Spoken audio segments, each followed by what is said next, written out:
আসসালামু আলাইকুম। কেমন আছেন আপনারা? রান্না করা ছাড়াই দুই ফোড়নে তৈরি করতে পারবেন আমের টক ঝাল মিষ্টি ঝুরি আচার এবং 2-3 বছরেও নষ্ট হবে না। এই আচারটা একদম সহজ তৈরি করা, একদম কম সময়ে, আর খেতে তো অস্থির স্বাদের। আমি একটু সার্ভ করেও আপনাদেরকে দেখাচ্ছি।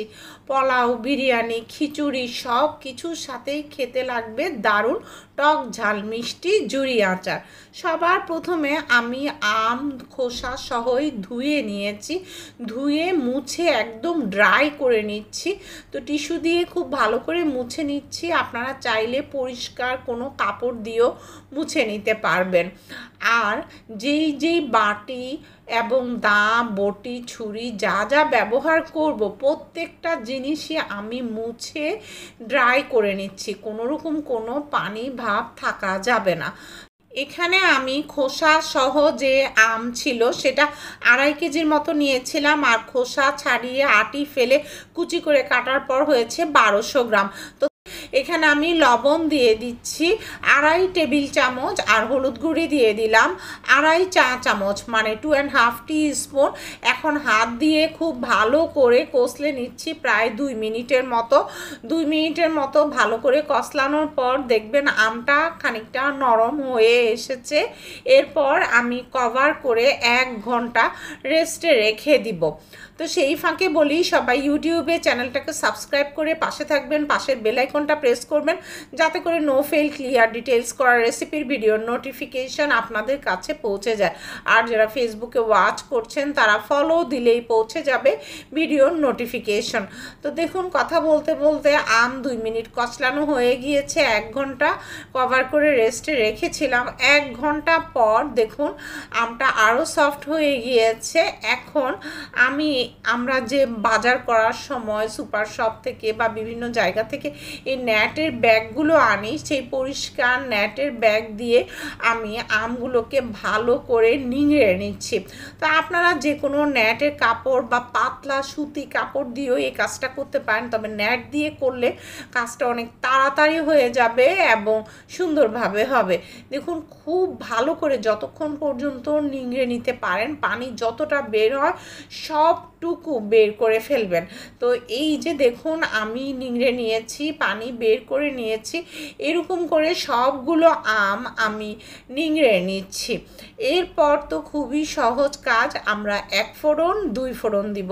তবে তার আগে কিছু মশলা এখানে মাখিয়ে নিচ্ছি। এখানে 5 ফোড়ন গুঁড়া দিয়ে দিচ্ছি 1.5 চা চামচ, 1.5 টিস্পুন মৌরি গুঁড়া 1.5 চা চামচ, 1.5 টিস্পুন জিরা গুঁড়া 1.5 চা চামচ, 1.5 টিস্পুন, আর বিট লবণ দিয়ে দিয়েছি 1.5 চা চামচ। 1.5 টিস্পুন লবণ আপনারা চাইলে আরও বাড়িয়েও দিতে পারেন। তো আমি ভালো করে মিক্স করে নিলাম শুকনো চামচ দিয়ে। এরপর আমি এখন প্যানে দিয়ে দিয়েছি সরিষার তেল 1/2 কাপ, আর আদা পেস্ট দিয়ে দিলাম 2 চা চামচ, রসুন পেস্ট দিয়ে দিয়েছি 2 চা চামচ। কাঁচা গন্ধ যাতে না থাকে এরকম করে আমি ভাজি করে নিচ্ছি। তো ভাজি হলে আস্ত 5 ফোড়ন দিয়ে দিলাম 1 টেবিল চামচ। 5 ফোড়নটা হালকা ভাজি করে চিনি দিয়ে দিলাম মেজারমেন্ট কাপের 1 কাপ।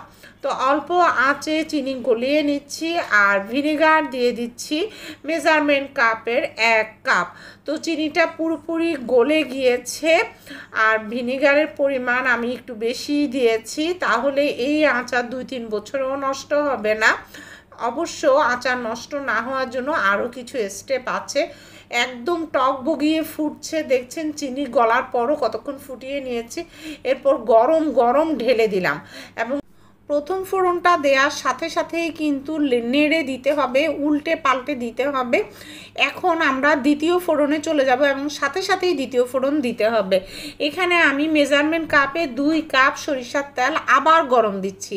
তবে কতটা গরম হবে এই সরিষার তেল অত্যন্ত গুরুত্বপূর্ণ।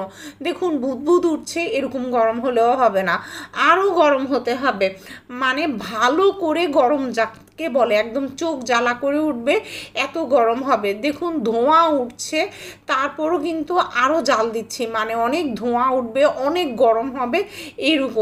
এইরকম তেল আমরা গরম করে একদম সাথে সাথে আচারের মধ্যে দেখুন দিচ্ছি। কতটা গরম হয়েছে আপনারা দেখেই বুঝতে পারছেন, যেটা অল্প অল্প করে দেয়া লাগছে, একসাথে দেয়া যাচ্ছে না।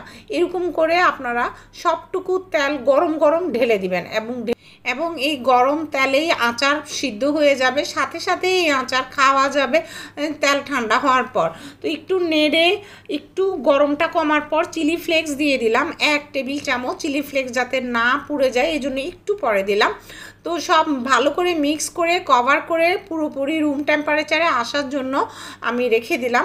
এখন সংরক্ষণের বিষয়টায় আসছি, তার আগে দেখাচ্ছি। দেখুন আমগুলো কিন্তু ফুলে ফুলে গিয়েছে, একদম সফট হয়ে গিয়েছে, আচারের মধ্যে তেল মশলা সবই ঢুকে গিয়েছে। আমি একটু সার্ভ করেও দেখাচ্ছি, তাহলেই আপনারা বুঝতে পারবেন। আর এই আচারটা কিভাবে দীর্ঘদিন সংরক্ষণ করে রাখতে পারবেন সেটা তো আমি বলছি। আচারটা তেলেই ডুবানো থাকবে।